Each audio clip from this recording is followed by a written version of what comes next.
Ya, Anda kembali di Apa Kabar Indonesia Malam. Pemirsa, saya akan langsung ke Mbak Fani. Mbak Fani, kalau dari kacamata kriminolog, Anda tadi sudah diberikan gambaran dari reporter lapangan kami, Syahda Yustiza, bagaimana kondisi di sana. Ada sejumlah kejanggalan juga yang tadi sudah di-mention, mulai dari CCTV yang kemudian tidak hidup. Pada saat kejadian, ada celah di bangunan yang sama dalam rutan tersebut. Anda membaca ini seperti apa? Motif apa? Keberanian apa yang mendorong mereka ini untuk keluar pada akhirnya?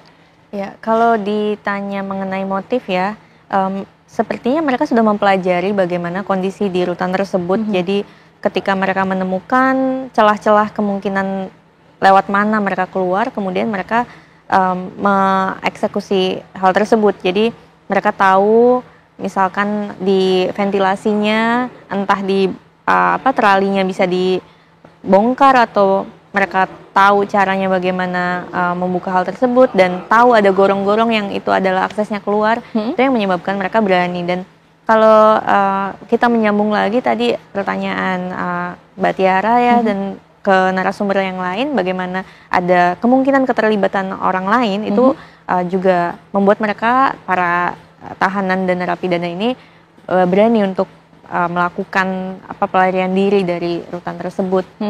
Seperti itu. Terlebih dengan sistem pengamanan ya, berarti mereka tahu gitu bagaimana sistem pengamanan di lapas tersebut tidak proper gitu ya. Jadi kalau kita melihat di berita bagaimana terjadinya kabur ini atau pelarian diri ini adalah ketika dini hari, ketika pergantian shift antara petugas yang malam dengan yang pagi.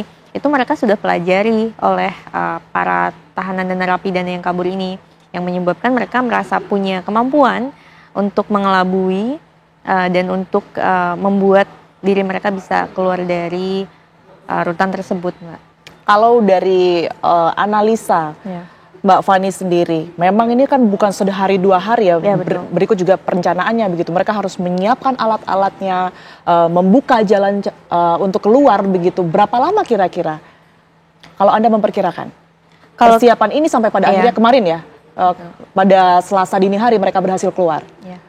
Kalau kita menempatkan diri sebagai narapidana, membayangkan diri kita sebagai narapidana atau tahanan dengan berbagai pressure yang ada di dalam, kemudian menunggu putusan, kemudian hal-hal lainnya, itu kan pasti ada rasa ingin keluar itu dari awal mungkin ya. Tapi berapa lama waktu yang diperlukan untuk bisa menganalisis atau membaca geografis atau lingkungan dari lapasnya tersebut, ya itu selama mereka berada di dalam lapas, sudah di dalam rutan, sudah sejak awal pasti mereka juga memperkirakan apalagi yang saya baca ini gembong narkoba yang sudah menjadi residivis, dia sudah berkali-kali menjadi narapidana di lapas seperti itu. Jadi mereka sudah tahu kondisi bukan hanya di dalam lapasnya, tapi mereka mempelajari sejak dari luar lapas, dari mana celah-celahnya, kemudian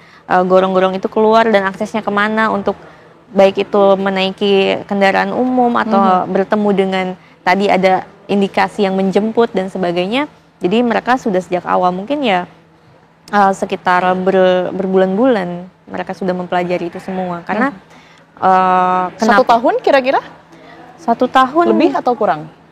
Mungkin ya bisa jadi 1 tahun. 1 jadi tahun, yang pastinya ini bukan waktu yang sebentar ya. Jadi mereka bisa paling sedikit itu mungkin 3-4 bulan baru mereka bisa mengetahui celah-celah dan juga mempelajari situasi, dan bukan hanya secara fisik ya, geografis, fisik dan struktur bangunan, tapi mereka juga mempelajari pergantian shift tersebut, bagaimana kebiasaan para penjaga lapas dan sebagainya sih.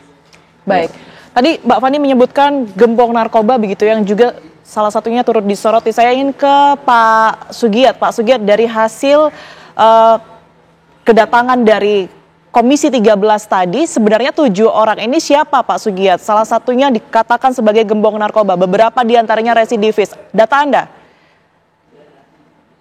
Ya, berdasarkan informasi yang kami dapat tadi dari petugas rutan juga demikian, bahwa yang kabur ini adalah pelaku kejahatan khusus terkait dengan peredaran narkotika. Ada 3 yang sudah menjadi tahanan, atau saya lupa datanya, tapi sebagian lagi masih yang menunggu vonis. Tapi saya kenapa misalnya pelaku kejahatan lain tidak melakukan itu. Saya yakin dan percaya bahwa ada pemicu kenapa mereka berani beresiko kalau misalnya memang petugas rutanya itu bisa mengantisipasi sejak awal. Tapi saya pikir memang ini kalau tidak disikapi secara serius, bayangkan di Salemba saja bisa kabur, apalagi di lapas atau rutan di daerah-daerah yang sarana dan prasarana rutan dan lapasnya juga tidak jauh berbeda, bahkan mungkin lebih parah daripada rutan Salemba. Ini yang perlu diantisipasi. Makanya ketika kami tadi juga sidak, secara informal juga kami sampaikan kepada Bapak Menteri Imigrasi dan Pemasyarakatan agar memang program prioritas kementerian yang itu memindahkan pelaku kejahatan khusus terkait dengan peredaran narkoba itu secepatnya semuanya dipindahkan ke Nusa Kambangan, supaya tidak, karena kalau tidak cepat dipindahkan ke Nusa Kambangan, saya khawatir di rutan dan lapas lainnya juga bisa akan terjadi peristiwa yang sama. Bandar narkoba di lapas dan rutan yang lain akan termotivasi. Kalau di rutan Salemba saja mereka bisa kabur dengan begitu leluasa, apalagi di daerah-daerah lain. Itu yang pertama. Yang kedua, ini kan semangat dari Bapak Presiden Prabowo kan semangatnya adalah perlawanan atau perang melawan narkotika, yang itu sebagian besar peredarannya itu disetir atau dikoordinasi di rutan dan di lapas-lapas yang ada. Saya pikir ketika nanti bandar-bandar narkoba itu dipindahkan ke Nusa Kambangan, itu mereka tidak akan bisa melakukan pergerakan yang sangat masif lagi untuk menjalankan bisnis peredaran narkotikanya. Itu yang kedua. Yang ketiga, Mbak, ini mungkin yang menjadi kebijakan yang sangat strategis dan taktis yang dilakukan oleh Bapak Prabowo sebagai presiden, katakanlah memecah Kementerian Kemenkumham ini menjadi 3 kementerian.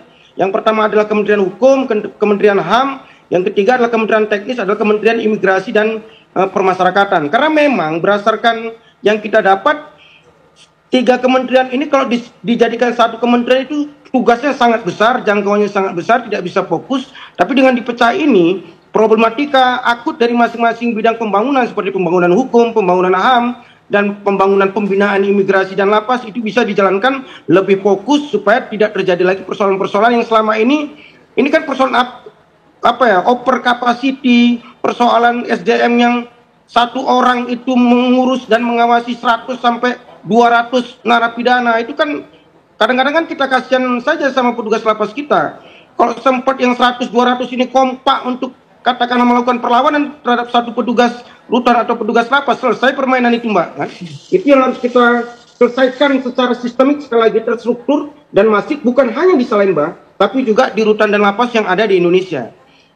Baik, saya ke Pak Slamet. Pak Slamet, tadi sudah dijelaskan di segmen sebelumnya bahwa sebenarnya ada rencana begitu ya, pemindahan tahanan maupun juga narapidana kasus narkoba ini ke Nusa Kambangan. Nah, menurut pandangan Anda, apakah ini juga bisa menjadikan solusi? Dan apakah ini juga dikatakan sebagai salah satu faktor ya dari keputusan mereka untuk lari dari tahanan ini? Silakan, Pak Slamet. Bagus itu. Agenda ini, rencana ini bagus. Karena saya tahu karakter Pak Menteri. Pak Menteri ini orangnya keras ya, lurus.